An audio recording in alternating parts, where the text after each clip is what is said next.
Were you born during a full moon when the sun and moon were opposite in the sky and they were staring each other down like, bitch, I'm the baddest? And then the other one was like, no, I'm the baddest. Or were you born during a new moon when the moon was tucked away in the velvety, quiet coziness of a dark sky? Don't even bother looking for her. She's sleeping. She's getting her beauty rest. Or maybe you were born during a different kind of phase, like when the moon was serving crescent or high contrast silhouette in its quarter phase. That's drama. And why does it matter? Well, believe it or not, the moon phase that you were born during reveals incredibly important information about what inspires you and how you process your emotions, how you are karmically tied to your past lives, and even how you metabolize your magic. What? It's tea. And thankfully, it's tea time. So let's sip.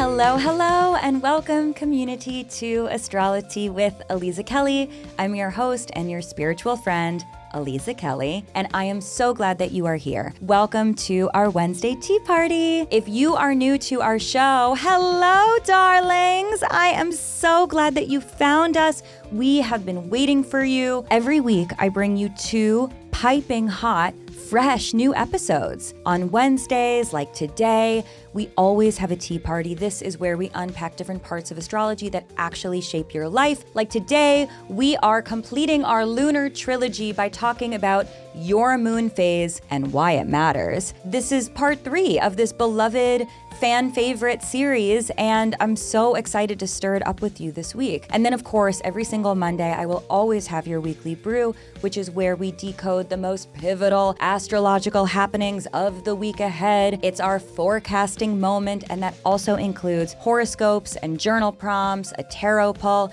It really is about making sure that you are set up for success. Be sure to follow and subscribe so you never ever miss any of our brews because, honey, I'm serving twice a week and I want to make sure that you are always sipping the freshest and hottest tea that you can. You know what I mean? So before we go any further, I just want to say thank you. Thank you so much for tuning in, for supporting the show. If you haven't had a moment to rate and review and follow and subscribe yet, well, honey, consider this the moment, okay? Give us that 5-star rating. Give us that glowing review because not only is this going to help other people discover the show, but I also love reading all of your comments. They are such tea, and it's such a fun way for us to build community. Okay, are you ready? I know that you are. I am too. So let's get going. It is time for our tea party. Hello, beautiful friends. Hello, community. Hello, my little moonbeams. Welcome to our Wednesday tea party. I'm your host, your friend, Aliza Kelly. And if you're like, Aliza, why do you say your name so many times? Honey, it's because this show is saving my life for quite a number of years as I have been out and about on the internet.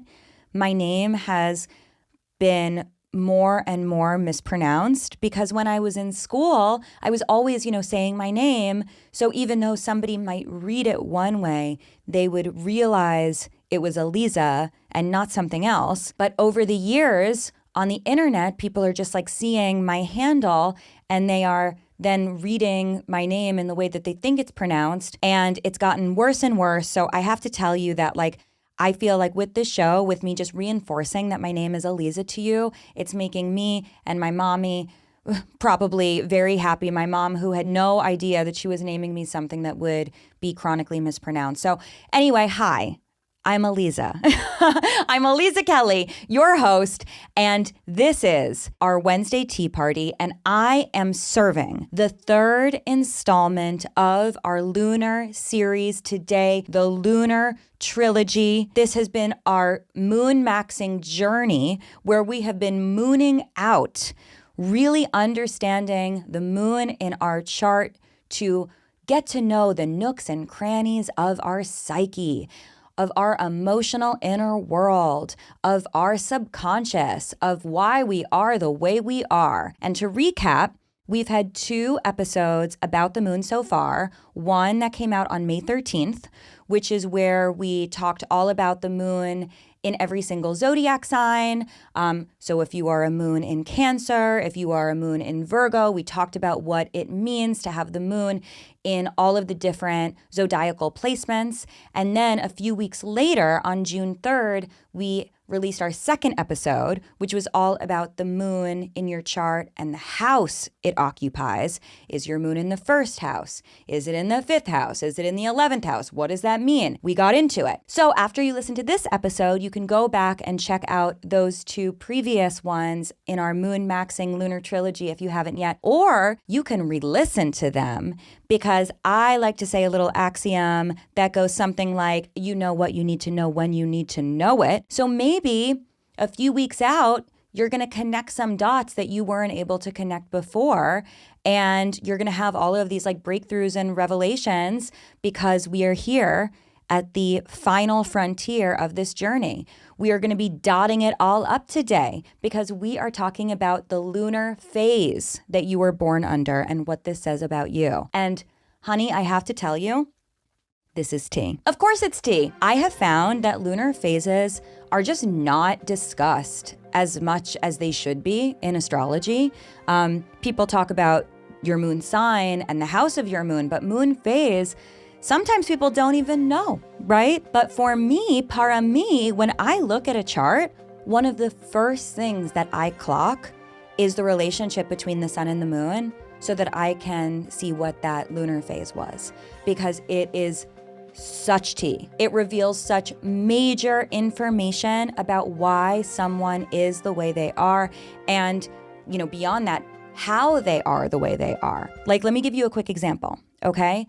Let's say you are someone who comes to me or an astrologer for a reading, and you're like someone who has really struggled with feelings of sadness and isolation and just like this really deep, dark emotional landscape your whole life, okay? Maybe feelings of insecurity, feelings of inadequacy. You're like plagued by this. But then you look at the chart and you're like, what the fuck? Why? Because your chart is seemingly so happy-go-lucky. There's not a lot of hard aspects. We're not seeing any heavy, major, intense signatures. Let's say the transits even look good. Let's say this person is a Leo sun. J'adore, love to see it. Aries rising. Okay, they have the Leo sun in the fifth house. Beautiful, gorgeous, so creative. The sun in Leo loves to be in the fifth house, and their moon is also there in the fifth house too. Fantastic, so artistic, so inspired. So what gives? What is going to explain this darkness that they carry? Well, we see that they have a Cancer moon. Okay, that's sensitive, sure. But more importantly, I'm noticing that the moon is in the sign right before their sun sign. The moon is in Cancer, the sun is in Leo, so this means that they were born during the final lunar phase, the dark moon phase. This is the phase that is most associated with psychic abilities, old souls, but also people who can feel like they are struggling with solitude or loneliness, hopelessness or pessimism, because the moon is closing out the cycle. So it's in this very deep existential liminal space here. So immediately we can start having richer conversations that help us understand what this person, Leo sun, Aries rising, Cancer moon, is actually going through, why they feel the way they feel, what is going on in their life, and their emotional reality is going to be adequately expressed in their chart. It's tea. So we are going to get into every single lunar phase and what it means to be born during that phase for you. But first, I have a few exciting announcements. First, to all of my chaotic type B baddies out there who are like, you know what? Fuck it, let's go. This is officially the last call for my astrology retreat, which is happening this weekend on Friday. So from the time that this is released in 2 days, it starts on Friday, August 7th. It's at the Omega Center, so 90 minutes from New York City, super easy to get to in the Hudson Valley. It's on Friday, Saturday, which also happens to be Lionsgate. And it goes until Sunday, and it is all about the eclipses and the moon and the nodes and your destiny and your fate and getting ready for this new chapter of life, which is going to be an 18-month long chapter, but that's really a 9-year chapter, and it's really an 18-and-a-half-year chapter. We'll talk about it. So if this is finding you and you are like, you know what? I didn't know about it, or I didn't think I could go, or I'm just going to do it, head over to tinyurl.com/Aliza-retreat, tinyurl.com/Aliza-retreat to join, and I will see you really, really soon. But if you can't make it this weekend, fear not, or maybe fear a little, because honey, I'm going on tour. I am doing a spooky season astrology tour, which means I am going city to city throughout October. And I literally cannot believe it. It is a manifestation. It is a dream come true for me. Seriously, this is speaking to a seed that was planted a very long time ago. In the memory I can conjure, truly about 1.5 years ago. And it's finally coming into reality. You can use the pre-sale code FIRSTDIBS to get your ticket, to get your seat, and of course, start planning your tea party look, because there's going to be a costume contest at every single show. Why wouldn't there be? We are taking this spooky tea party to Chicago, and then Minneapolis, and then back to New York, and then we're going to Los Angeles, and then we're going to San Francisco, and then Boston. So come on down and let's have so much fun. Use First Dibs right now to get the pre-sale, to get your spot. Head over to tinyurl.com/T-tour. That's tinyurl.com/T-tour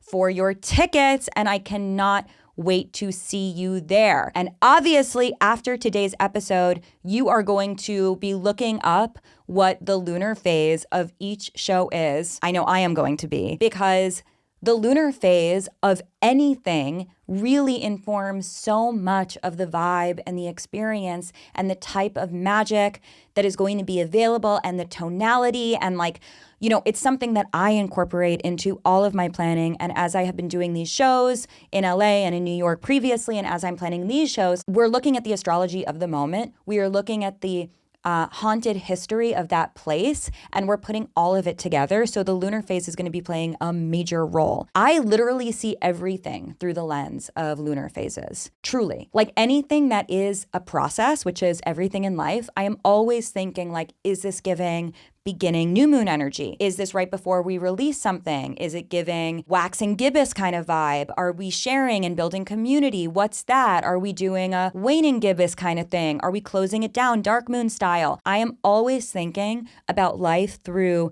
the distinctive lunar phases, because life is all captured by way of these phases. And I think that understanding the lunar phases, the lunar cycle, helps us become better astrologers, yes, but also better storytellers, better writers, better creatives, better thinkers, and just better equipped for processing the seasons of life. Because you should know by now that the moon is the essence of magic, okay? The moon is mother. The moon is nature. The moon is your subconscious. The moon is your wild emotional landscape. It is all of the internal dimensions that you feel and you are, and that you create. The moon is creation, the moon is destruction, and you may know that the magic I do, the manifestation rituals I lead, they are all tied to the moon, because the moon is the closest celestial body to Earth, and we can literally palpably experience the moon's power, because it plays such a major role in our ecosystem, not just in the oceans and in the gravitational forces, which is tea, but also in the way that animals interact. Did you know that there is more hunting that happens in the animal kingdom during full moons? And also so many sea creatures like coral reefs and turtles lay eggs or hatch or spawn during this lunation. And obviously, honey, we are impacted by the moon too, because knock, knock, who's there? It's us, humans. We are animals. Did we forget that? I hope not, because humans are animals. We are of nature too. And maybe you have heard that science has proven that we humans aren't affected by the moon, that the moon has no influence or bearing on our life here on Earth. Well, unsurprisingly, this is the byproduct of a whack-ass study that came out in 1985, Reagan era. what? And I am delighted to report that as I was doing research for this episode, that study that said like humans aren't affected by the moon, it actually has no significance on our behavior, on our mood, on emergency hospital visits, on our attitude, like it's all just superstition. Well, that study is now being re-examined and being exposed as being biased and controversial. Duh. Obviously, this is no doubt the doing of the patriarchy that would say like, no, the moon has no bearing on us humans. Never mind the moon.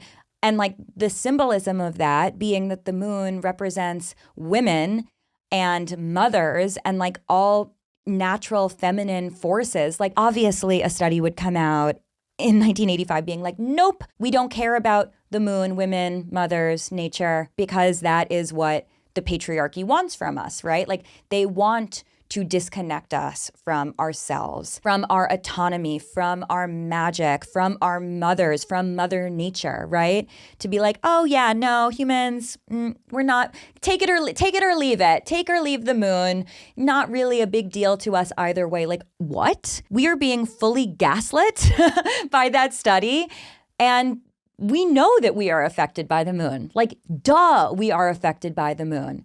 And thankfully, there have been more recent studies that have explored the fact that we are affected by the moon and the things that we already know. For example, studies that show that, yes, we do get less sleep during the full moon and in the days leading up to the moon, which is the waxing gibbous phase. There are also very intriguing studies that show that people who have diagnosed bipolar disorder have, let's say, a more trackable one-to-one relationship with the phases of the moon. And maybe this is because people with bipolar disorder are being observed more, or maybe it's because their emotional states are more pronounced, or maybe it's because there is a correlation between moon and mood, and these people are just broadly more lunar. And maybe their chemistry makes them feel those lunar shifts a little more viscerally. And maybe it is by looking and understanding these different types of conditions, these different types of ways of being and existing in the world.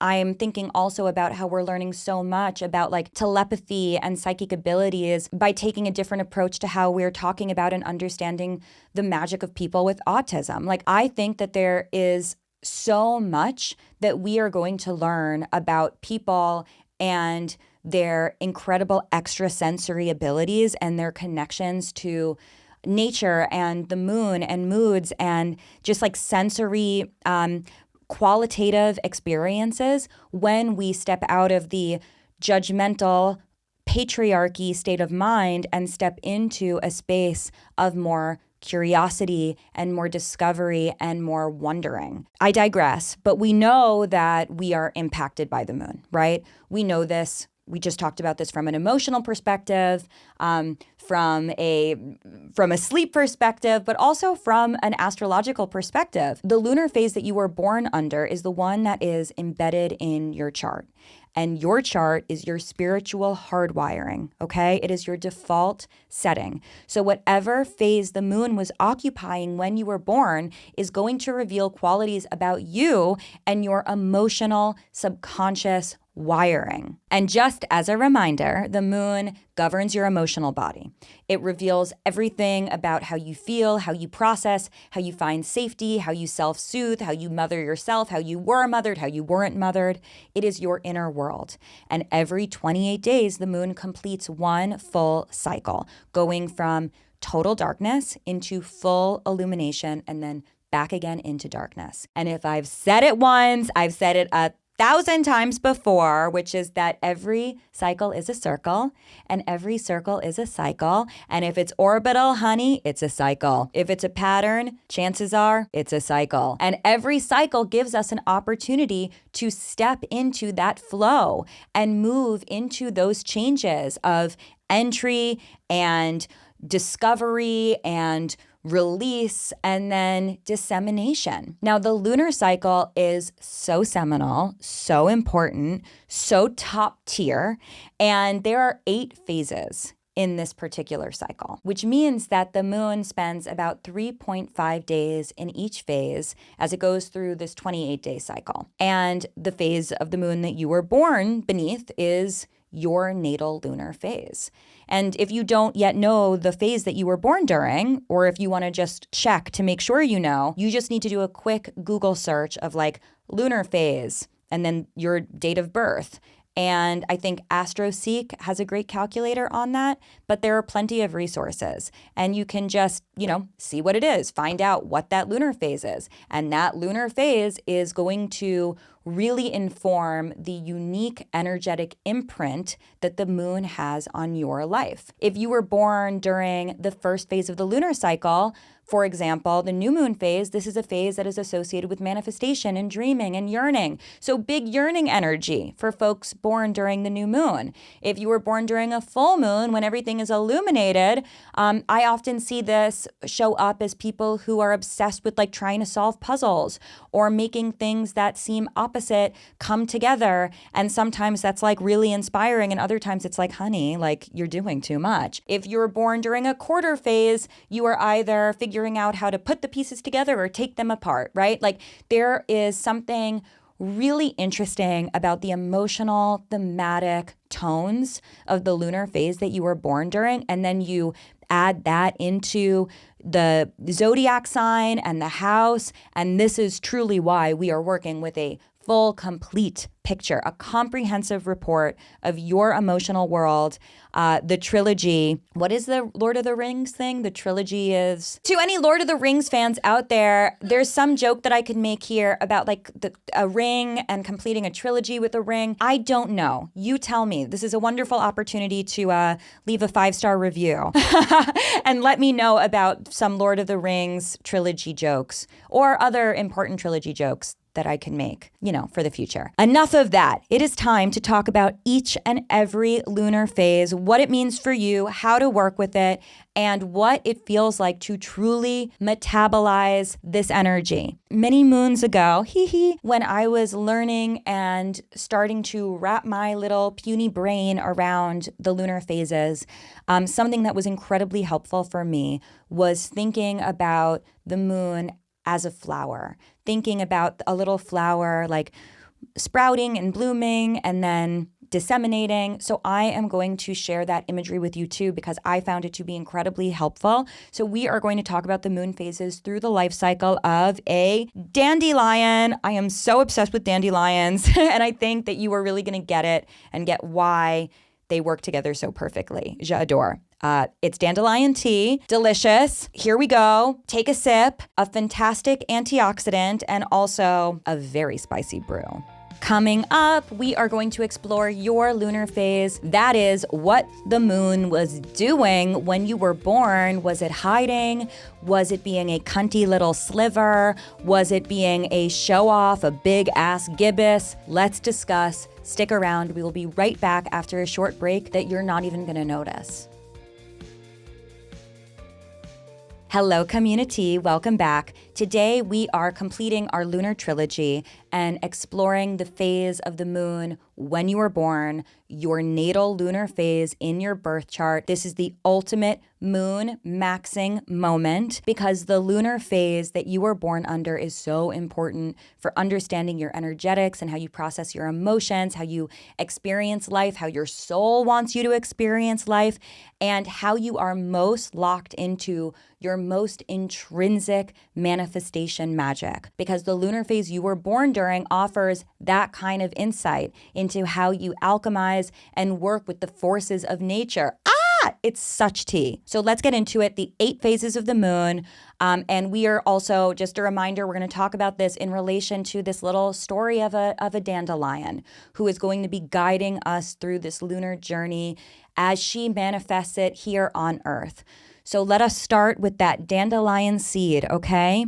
We see nothing, but we know it's there. It's the first phase of the lunar orbit. It is the beginning. It is the beginning of the whole story. It is the one, the only new moon phase.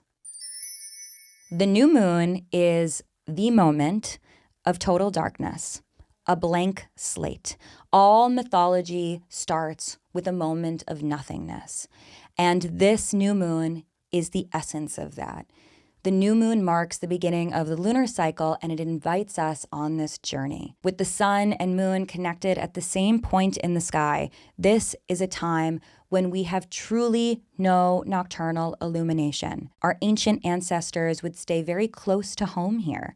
There was no visibility, so this wasn't the time to travel or hunt or do wild, crazy things under the moonlight, like have night markets go off. No, no, no. This was the time to be enveloped by the darkness and to look up, and without the light of the moon there, you had access to the stars. So I like to imagine how our ancient ancestors must have really used the new moon phase as a time to do all of their early astrology and astronomy, right? This was the time for maximum storytelling.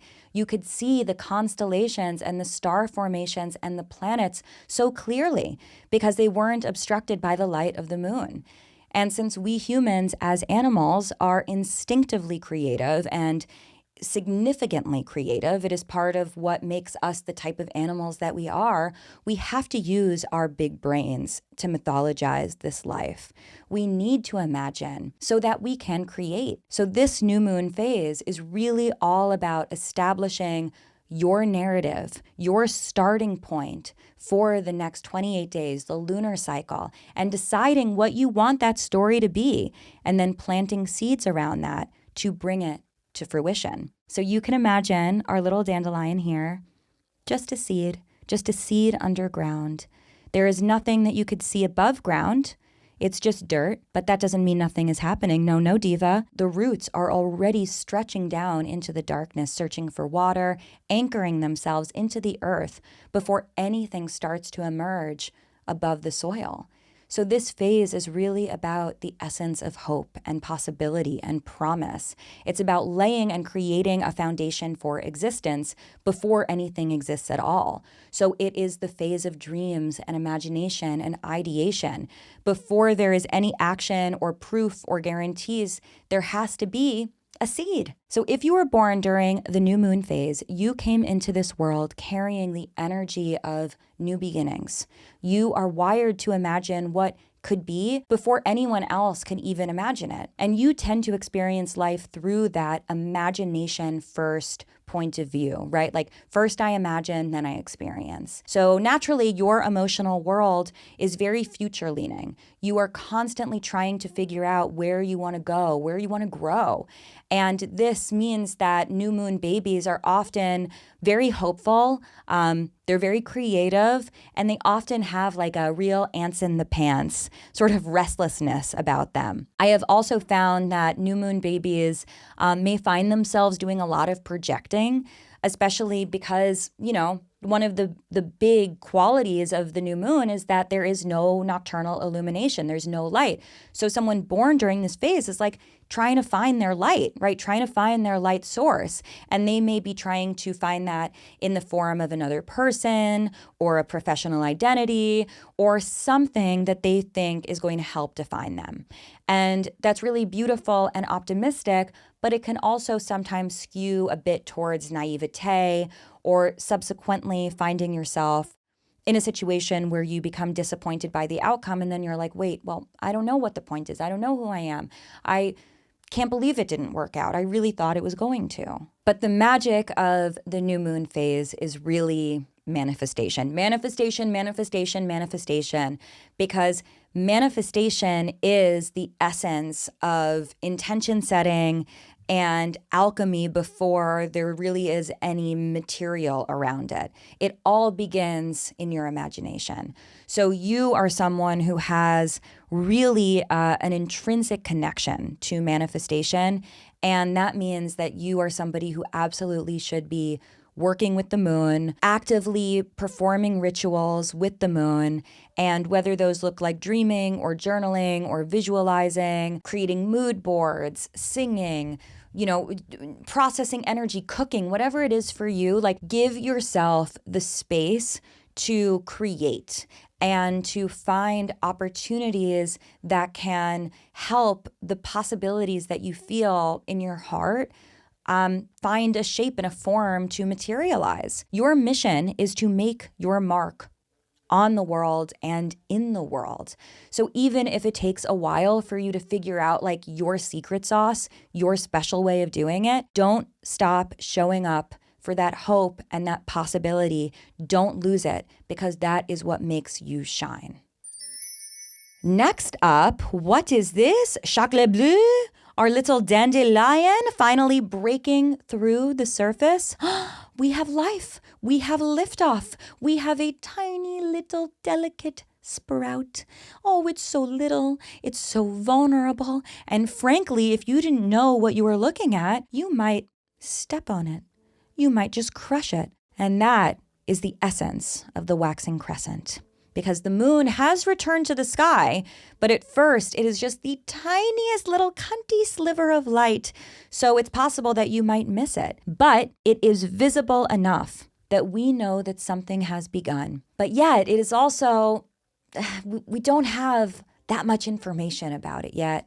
It's still pretty early on in the cycle, so we're not quite sure what this is going to end up looking like, right? This is still very much within the realm of imagination and inspiration, but the energy is starting to shift from nothing to something. And now we are no longer just thinking about what we want, but we're also thinking about, do I trust that this is going to help get me there? I like to think of this phase as the waxing crescent, as the almost like honeymoon phase of any new chapter of life. It's the early days of a new relationship or a new business collaboration or a new job, the first day that you're in a new city. Like you're committed, you're in it, but you haven't been doing it long enough to know where it's going to lead. You still are very much informed by your fantasy and your projection of it, but you're also like there. So there is stuff happening. You are getting that external data, but the magic is sort of being in this moment of suspended between there hadn't been anything and now something is starting to take shape. So you need to learn how to trust yourself in this liminal moment before any outcomes begin to reveal themselves. So if you were born during the waxing crescent, your emotional life has to be shaped by that courage and that trust. And you're going to become stronger and stronger as you build faith. Waxing crescent babies have enormous inner resilience because life keeps inviting them to take these leaps before the answers are available. And at first, they're going to spend their younger years like questioning themselves, wondering if they're ready. And then one day, they're going to realize like, holy shit, I'm never really going to be ready. And if I'm not ready by now, then this is just not going to happen. So I have to just trust it and try. And people who are born under this lunar phase ultimately build these extraordinary lives for themselves just because they're like, fuck it, we ball. We're going to do it. One thing that waxing crescent babies need to watch out for is their patience. Yes, yes, yes. They tend to sort of try to rush through their emotional process to get them to the other side. But the mission for those born under this lunar phase is to cultivate true fortitude by staying in the frequency of the unknown and recognizing how their magic grows through consistency and practice. I mean, think about this little dandelion, right? It's going to need water. It's going to need sunlight. It's going to need nutrient-rich soil. And all of that is going to help this tiny little dandelion grow big and strong, just like you. So that practice, that commitment, that focus is going to help you stay present rather than start worrying about like, when am I going to get there? Where is this going? And you can find yourself in the zone of genius when you are really locked in to trust.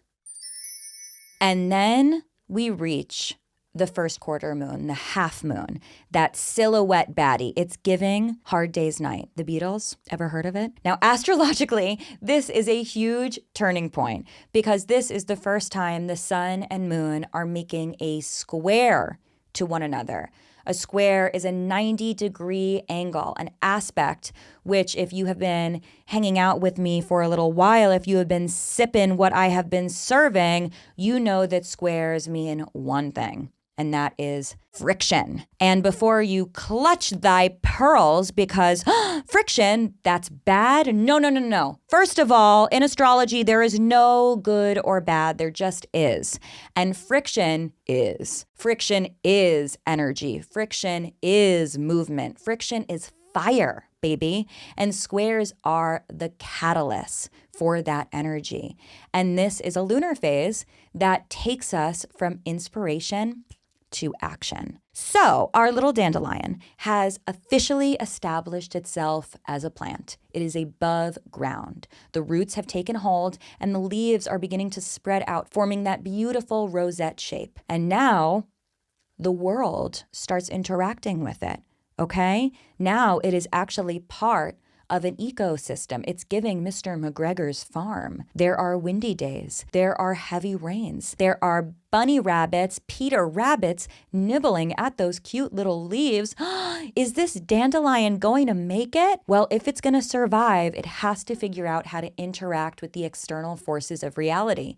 It's got to learn how to be tough in a very embodied and real world type of way. So if you were born during the first quarter moon, your emotional life is shaped through this very active, very in your face experience. You are not somebody who learns and emotes by like sitting on the sidelines, contemplating things. You learn by doing, by trying, by failing, by calibrating, recalibrating, then doing the damn thing again, except it's better the next time, or maybe it's not, but you are actively applying all of your learnings to every choice you make all the livelong day. People born during this phase are extraordinary builders and manifestors because they are not afraid to put themselves in tough situations. And sometimes they're putting themselves in those tough situations by choice.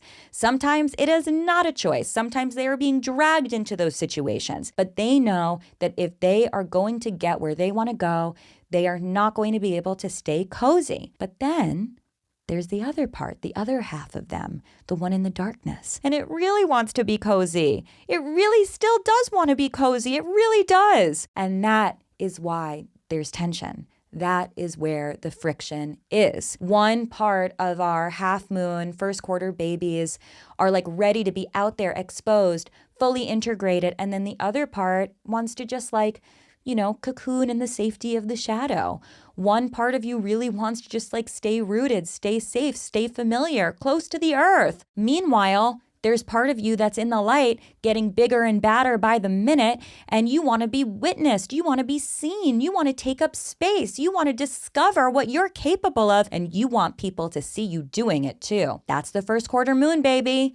Your emotions constantly negotiating between security and expansion, but your mission is not to eliminate one side in favor of the other. It is really to integrate. It's to be present with yourself and know what you need at any given moment, know when you need to push a little harder, and know when you need to retreat and give yourself a little break. Your magic comes from learning when to stay grounded and when to reach unapologetically towards the light, straddling comfort and courage and doing everything with that gorgeous sort of like high drama, high contrast style because it's giving album art.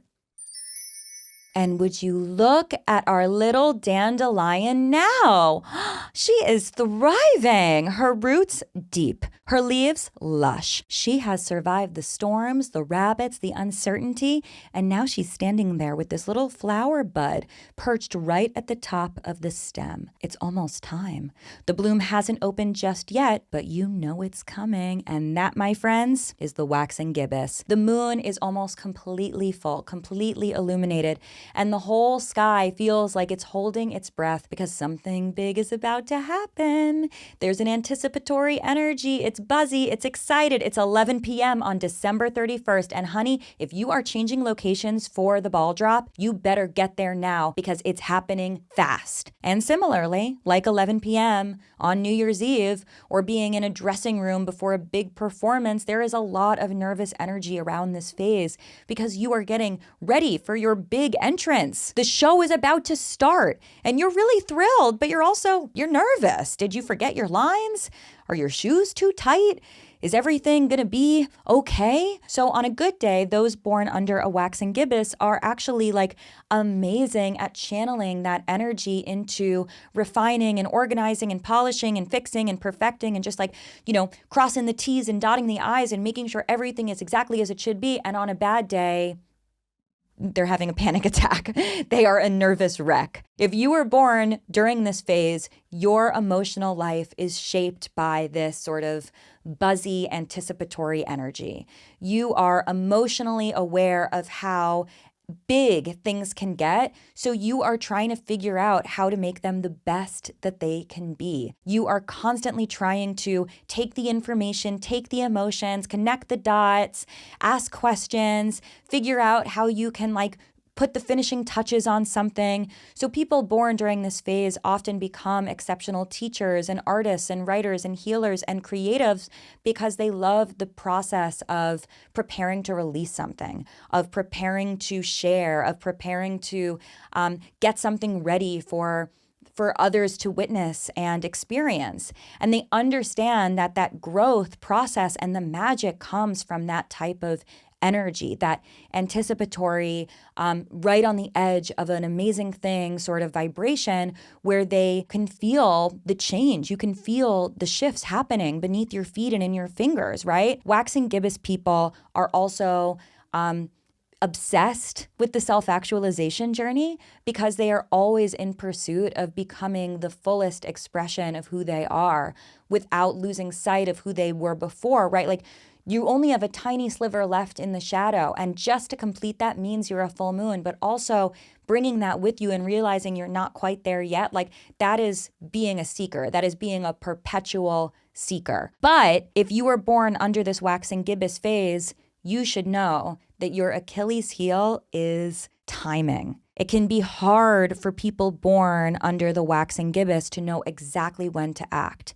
Sometimes they're too early. Sometimes they're too late. Sometimes they share their big emotions before they have spent enough time with them. And then they're like, oops, that was embarrassing. I shouldn't have said that. And then other times they wait too long. And then there's this very explosive, reactive energy because they felt like they were bottling things up. And then when they're released, people are like, whoa, why didn't you say something earlier? So if you were born during this phase, your mission is to really tune into the timing, divine timing, as well as just good timing, figuring out good timing. Just like our little dandelion, the flower can't just bloom at any moment it wants to, but it also can't stay closed up forever or else it's going to miss its opportunity. So your magic comes from learning the difference between intuition and impatience. So stop forcing the moment, stop fearing the moment, and you'll know exactly when it's time to open up. And when you do, there will be no mistaking it, because the world is going to be ready for your bloom. But now, my friends, are you ready to go full werewolf? Because let's get to howling, honey. When we come back, we are exploring the second half of the lunar cycle. These next 4 phases are all about truth, transformation, and letting go. So stay tuned. We'll be right back after a quick break. Welcome back, community. Okay, so to recap, we just went over the first 4 phases of the lunar cycle, which is really defined by this sweet, hopeful optimism. Something is about to happen. We're like, oh, here we go. What are we going to discover? And now in part 2, we are no longer spring chickens. We have quickly been around the block. We've seen a thing or two. And now the story is shifting from being green to being wise. And when that happens, it all starts to feel like a lot. Maybe too much, maybe a little overwhelmingly existential. But first, it's time for drama. Behold, the phase that everyone knows, that everyone is obsessed with. It is the one, the only, the undeniable, the unignorable, the unapologetic full moon. And then it's showtime. The moon has arrived, and she is big, and she is bright, and she is in your face. You can't ignore her. Everyone sees her. Everyone knows she's here. And our little dandelion has transformed into this beautiful, bright, yellow flower. And the bees are obsessed with her, and the butterflies are stopping by, and the hummingbirds are like, can I get there? Can I get in there? Can I get a little sippy sip? Yes, she is standing out in that meadow. And that's exactly what the full moon is doing in the sky. It's maximum illumination, maximum visibility, maximum awareness of the fact that there's a moon. There is a moon here. And the moon, your emotions, is also turned up to 11. The moon and the sun are now opposite from one another.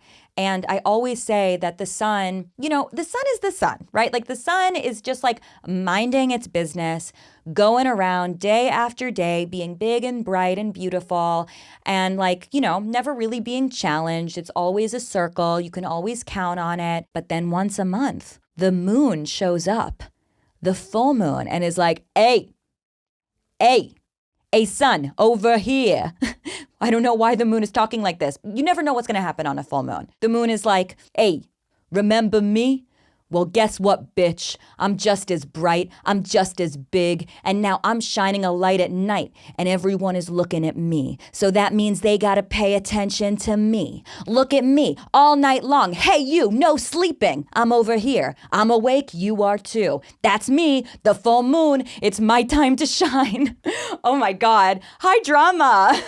Channeling. The moon, high drama during this phase, indeed.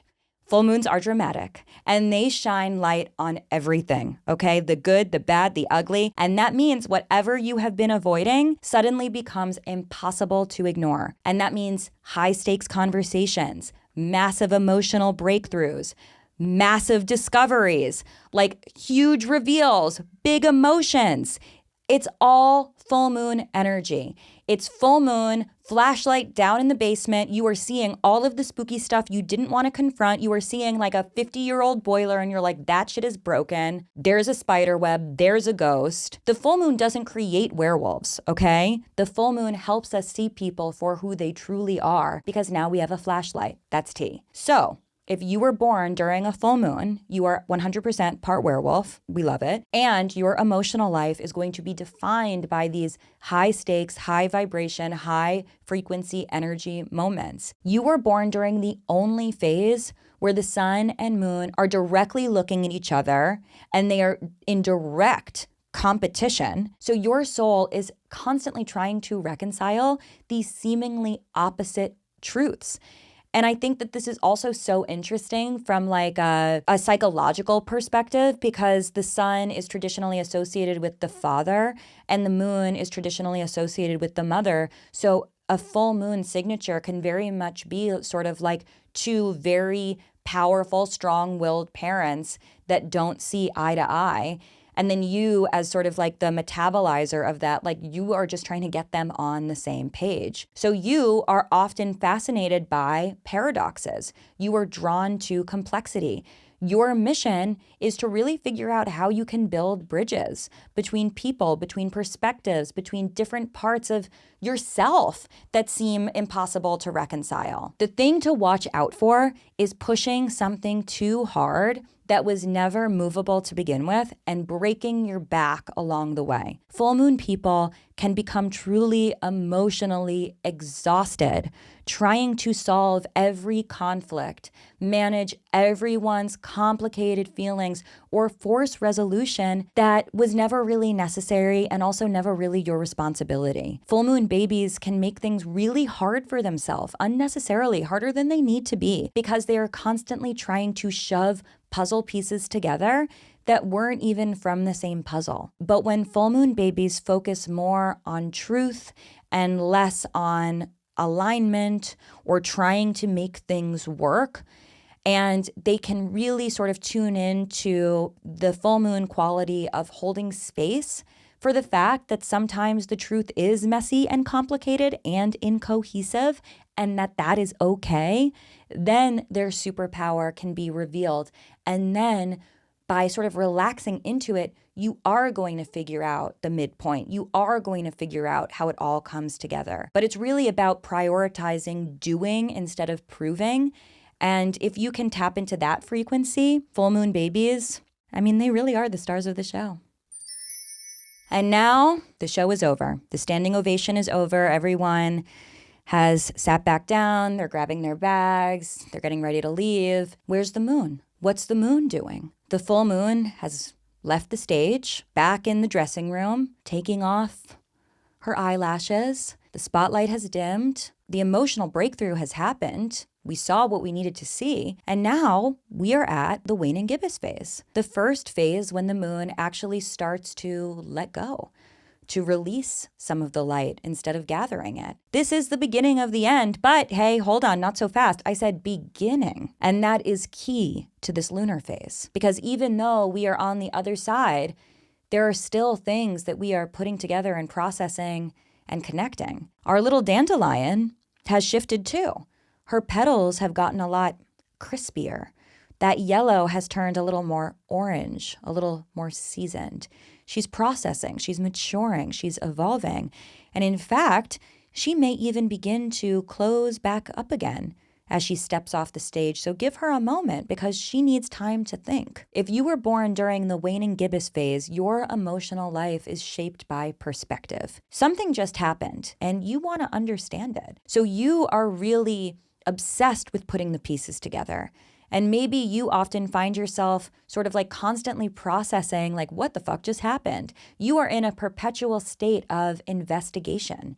You got the information, you witnessed this major reveal, and now you want to talk about it. You want to talk about it with your friends. You want to talk about it with your family. You want to talk about it with the sun. You want to talk about it with your other fellow luminaries, right? Like, it's not about being shocked anymore. You saw it. It's actually about getting wise. So your gift is translating what you just experienced, what you witnessed, that awareness into language so that you and other people can actually use it productively. Now, one thing you need to watch out for is believing that everyone is ready to know what you know, believing that everyone is ready for the lesson that you just received because you just experienced it, and you're not really paying attention to where they are in their evolutionary process. Waning gibbous people can sometimes be so excited to share what they witnessed, what they observed, what their breakthroughs or discoveries were, that they are sort of like unaware of the fact that everyone is on their own timeline. So waning gibbous people often feel like they're maybe like too early to something, that they landed somewhere too soon. And they sort of start like offering advice or insight that people didn't ask for. And then people are like, sort of like, I don't need to know that. Like, that's not my journey. That's kind of your problem. Like, I don't care. And then that could make the waning gibbous person feel kind of lonely in their own right. Because they're like, well, didn't you just see that? Like, don't you want to chat about it? Don't you want to like emote on the shared experience? It's kind of like being in this perpetual state of like revealing spoilers and everyone is like, stop, what the fuck?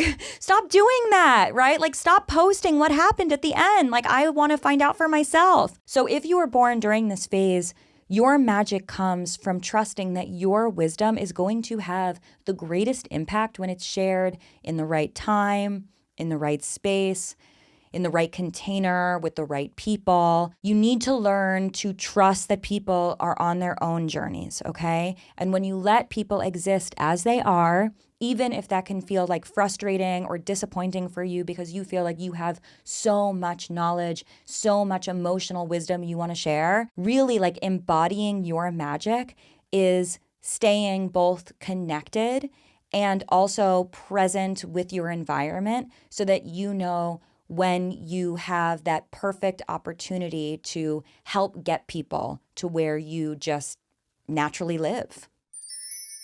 And now our little dandelion has entered her rebellious era.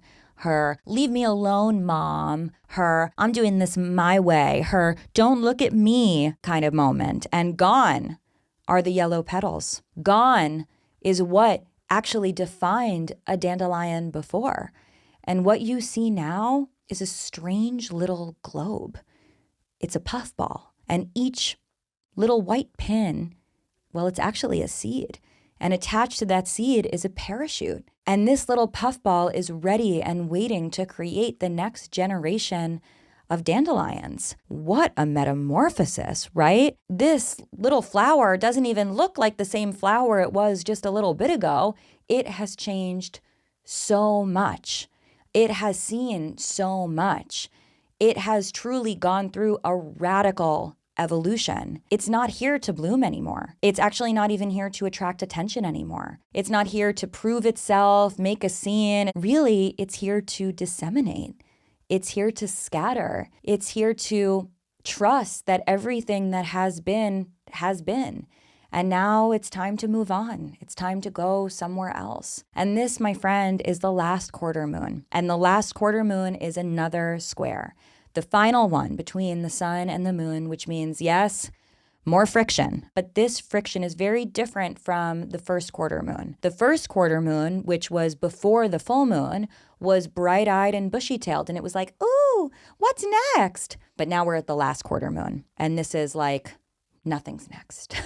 We have reached the end of the story. We have gathered the information. We have lived through this experience. We've had the revelations. We've had the heartbreak.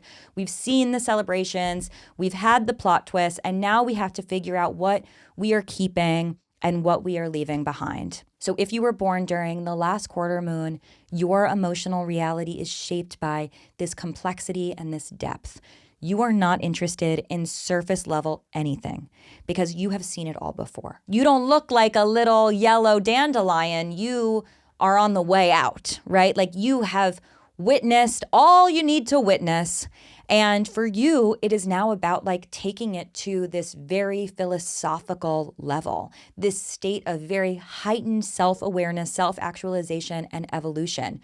You are someone who is and has always been wise beyond your years, because on an emotional level, you have one foot, yes, rooted in the present, and the other one is acknowledging the fleeting nature of life. You can't help but be philosophical because you are aware of the fact that you are part of a much bigger picture, a much bigger cycle, a much bigger experience. But like the first quarter moon, you are straddling.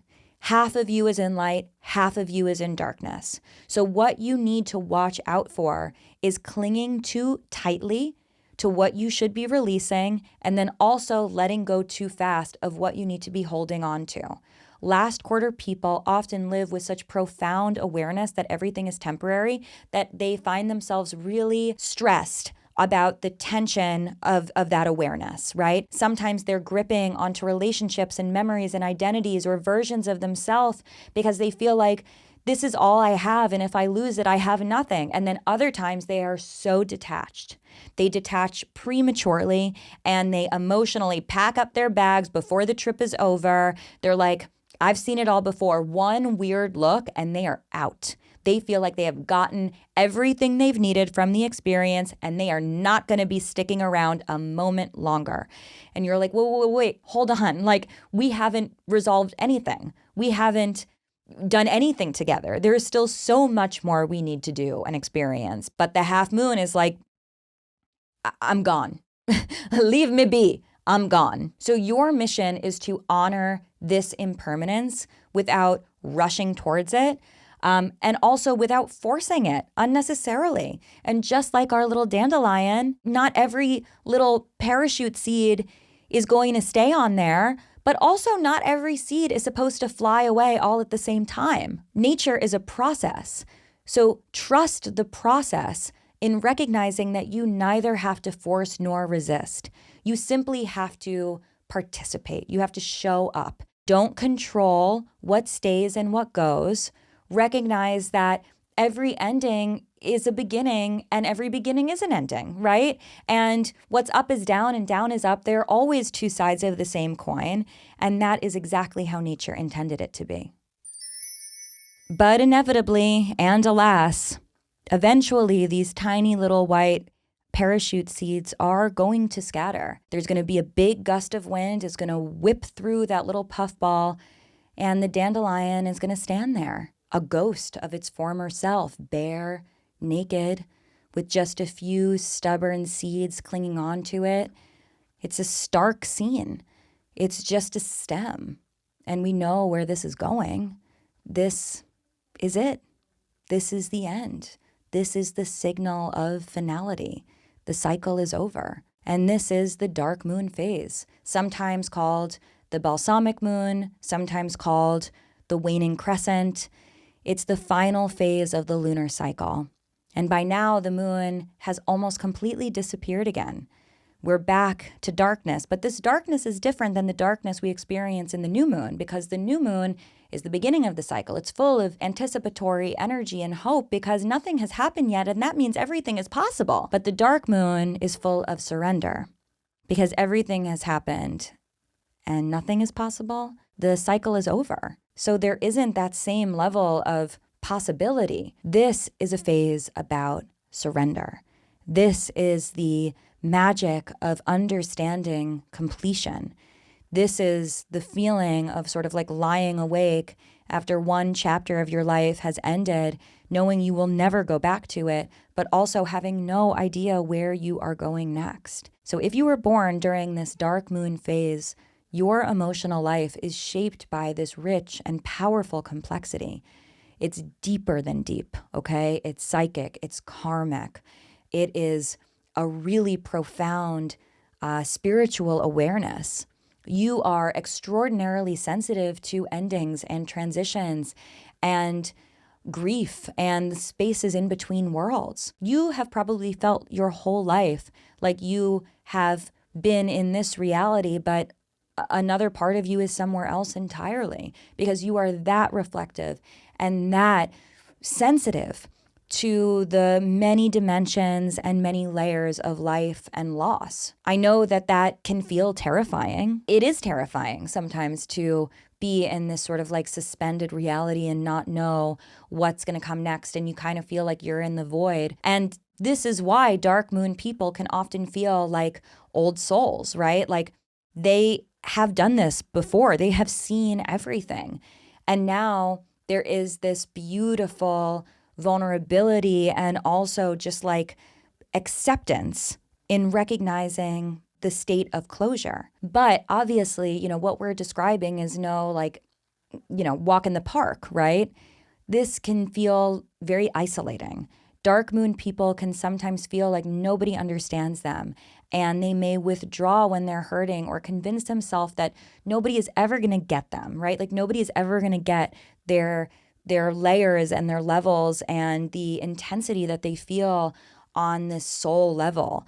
And when that sadness settles in, it's not even necessarily because something happened or something's wrong. It's just because they are aware of endings and transitions and the impermanence of everything. They feel the ache of being a human and being of nature and being in cycles more than most people would ever be able to tolerate. And yeah, obviously that can feel lonely, but this is such a beautiful, stunning, gorgeous phase because, hello, you are never actually alone. You are at this point of a cycle where you have collected so much knowledge, so much wisdom, so much depth, and you are disseminating it. You are sharing it. You are spreading your seed. Your sensitivity isn't about separating you from the world. It's about connecting to it on a deep, deep level. You are the healer. You are the sage. You are the person who knows how to handle darkness because you've seen it, and you also know how to survive the most difficult emotional states.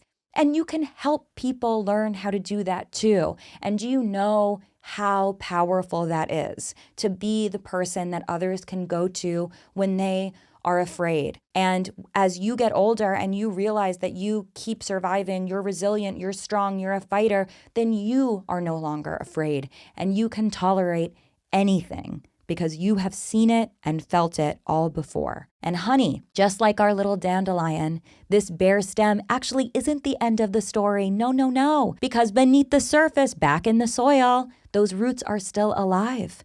They are still churning with energy.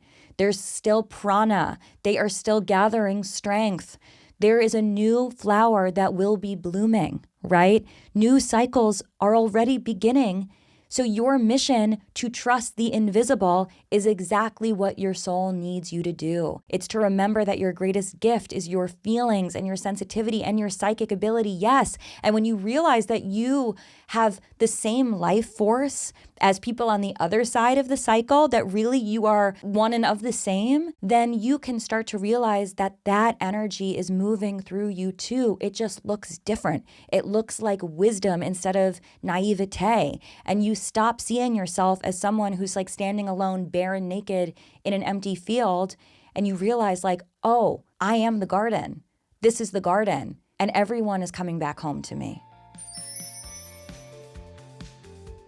And that, my friends, is the story of the moon, and so completes our Lunar Trilogy, our Moonmaxxing journey. What did you think about today's episode? What resonated? What did you learn? What is your lunar phase? What breakthroughs did you have? Let me know in those 5-star reviews. 1, 2, 3, 4, 5. Yes. Let me know in your comments.